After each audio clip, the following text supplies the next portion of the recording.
La protection de la vie est ce qu'il y a de plus sacré. Muslim Hands est de ceux qui œuvrent à la préservation de la vie des hommes et de leur environnement partout où le besoin se fait sentir. Aux côtés d'autres organisations, des institutions internationales, des gouvernements et des citoyens, Muslim Hands multiplie ses efforts, concentre ses compétences pour que tous les hommes et toutes les femmes de la planète aient un avenir digne de l'humanité. Muslim Hands est une organisation humanitaire internationale qui œuvre dans plus de 40 pays dans le monde. Forte de ses 15 années d'expérience sur le terrain, ses buts sont à la hauteur de l'ambition de créer un espace de vie digne où chacun peut se réaliser.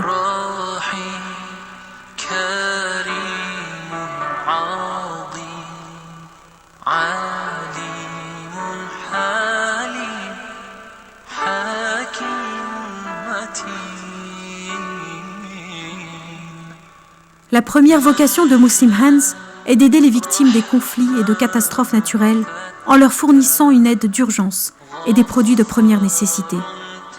Sa deuxième mission consiste à combattre la pauvreté en accompagnant les populations pauvres vers le chemin du développement durable. Chaque année, ce sont plus de 9,5 millions d'euros qui financent des programmes et projets de secours d'urgence et d'aide au développement, comme l'assistance après une catastrophe, la reconstruction, l'éducation, l'environnement, l'assistance médicale, l'accès à l'eau potable, le parrainage des orphelins, le soutien aux personnes handicapées et aux personnes âgées, l'économie et le social. Parmi ces nombreuses actions qui touchent tous les domaines de la vie, il en existe qui se distinguent par leur singularité. Le premier, c'est la semaine du ruban vert, durant laquelle ont lieu de nombreuses activités dans les écoles et dans les centres socioculturels, pour collecter des fonds en faveur des enfants victimes de la guerre. Le deuxième projet s'intitule « C'est mon projet personnel », qui permet à tout un chacun, avec l'aide de Muslim Hands, de concrétiser un projet qui vous tient à cœur. Le troisième est une belle et grande idée, et qui procure un plaisir certain. C'est le projet des grands cadeaux de la générosité. L'idée est simple. Vous souhaitez offrir un cadeau très spécial à une personne qui vous est très chère, à vos parents, à vos enfants, à vos amis. Offrez-leur un cadeau unique, un cadeau qui au final est utile aux pauvres. Des oliviers pour les agriculteurs palestiniens jusqu'à la vache laitière pour une famille rurale pauvre, vous trouverez le cadeau qui vous enchantera et qui enchantera la personne à qui vous avez fait ce cadeau. Et ce qui fait la grande fierté de Muslim Hands, ce sont bien ces écoles de l'excellence. L'éducation est en effet le cœur de la mission de Muslim Hands. L'éducation est cette terre fertile qui permet aux enfants, et notamment orphelins et pauvres, de s'épanouir, d'acquérir des connaissances et des compétences pour s'insérer dans la vie. Muslim Hands a créé et gère aujourd'hui 290 écoles dans le monde, et ses protégés sont naturellement les orphelins et les pauvres, à qui elle se doit d'apporter les moyens et les mêmes chances de grandir comme les autres enfants. Dans ces écoles de l'excellence, les enfants orphelins et pauvres se mêlent aux autres enfants. Toutes les barrières sont tombées et tous bénéficient d'une éducation de très grande qualité. Parce que l'esprit de solidarité et d'entraide doit se manifester toujours, surtout dans les moments de crise. Parce que personne ne doit mourir de faim ni de soif. Parce que l'éducation est la clé qui ouvre la porte d'un avenir digne et de l'autonomie. Parce que chaque enfant du monde, et surtout orphelin, a le droit de vivre une enfance paisible et joyeuse. Parce que personne ne doit mourir faute d'eau potable. Parce que tout le monde a le droit d'accéder à des services de santé de base. Les membres de Muslim Hands croient fort que tout individu, quelle que soit son origine, sa couleur ou encore sa religion, a le droit le plus absolu de vivre dignement à l'abri de la pauvreté et de l'oppression. Des millions de personnes ont bénéficié et continuent de bénéficier des programmes et projets de Muslim Hands. Toutes nos actions ne sont possibles que grâce à vous, donatrices et donateurs. Aujourd'hui, plus que jamais, nous sommes tous invités à mobiliser nos efforts autour d'une seule et même finalité, combattre la misère et faire disparaître la faim. Comme Dieu le dit, celui qui sauve une vie, c'est comme s'il sauve l'humanité entière. C'est dans cet esprit qu'œuvre Muslim Hands.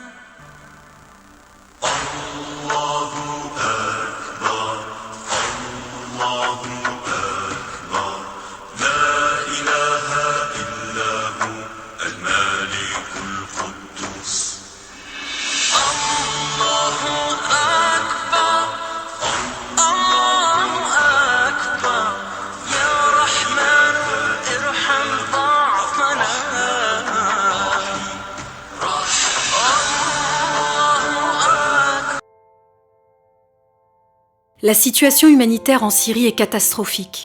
On compte plus de 2,5 millions de réfugiés dans les pays limitrophes et plus de 6,5 millions de déplacés internes. Familles ou individus ont fui le carnage et la destruction. Beaucoup sont arrivés dans les villes et villages qui bordent la Turquie, la Jordanie et le Liban. Leur lutte pour survivre repose sur l'acheminement de l'aide des ONG internationales. Travaillant dans des conditions extrêmement difficiles, l'équipe de Muslim Hands UK, arrivée par la frontière turque, continue d'évaluer et de superviser l'aide humanitaire qui a débuté en 2012. La situation était écrasante. Pas d'électricité, pas de gaz pour cuisiner ou chauffer, ainsi que le manque d'abri et de nourriture était évident. Aujourd'hui, la situation est dramatique. Alors que les écoles sont utilisées par les familles qui ont fui pour trouver un abri, la seule chose que tous les nouveaux arrivants peuvent faire est de trouver une tente non aménagée. Et pourtant, cela est difficile. Beaucoup d'entre eux finissent par vivre dans les véhicules dans lesquels ils sont arrivés. Nous avons visité quelques camps de déplacés, l'un étant un endroit appelé Karama. Nous y avons distribué des vivres et des produits non alimentaires à plus de 600 familles. Un des plus grands camps de la région était Athma. Il est devenu le foyer de plus de 15 000 personnes. Avec un nombre en constante augmentation, les ressources se font rares. Et après avoir effectué une évaluation approfondie, les défis croissants semblent être sans fin. Nous avons trouvé une situation similaire dans un autre camp de déplacés connu sous le nom de Qah, où 2500 personnes dépendent de l'aide extérieure. En se déplaçant dans quelques-unes des villes et villages, nous avons pu voir les causes de leur fuite. Par exemple, dans la province d'Idlib, nous avons visité Taftanaz, qui compte une population d'environ 20 000 personnes. Après que le village ait été bombardé par des tirs nourris, les populations avaient fui leurs maisons vers les villages voisins, laissant tous leurs biens derrière elles, dans l'espoir qu'elles puissent revenir un jour. En une semaine, la ville entière était bombardée lourdement. Chaque bâtiment en porte les traces. Ayant fui, les prix des produits alimentaires ont grimpé en flèche. Nous avons visité une des boulangeries locales qui avait fermé.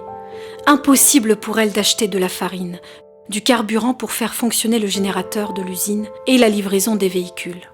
Toute l'opération était au point mort.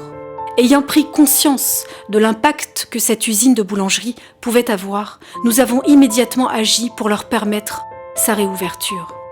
Nous avons passé quelques jours au nettoyage de l'usine et avons redémarré la machinerie. Pour commencer, nous avons fourni 5 tonnes de farine. Il a été estimé que ce seul approvisionnement allait profiter à 700 familles, soit autour de 5000 personnes qui allaient avoir du pain durant 8 à 10 jours.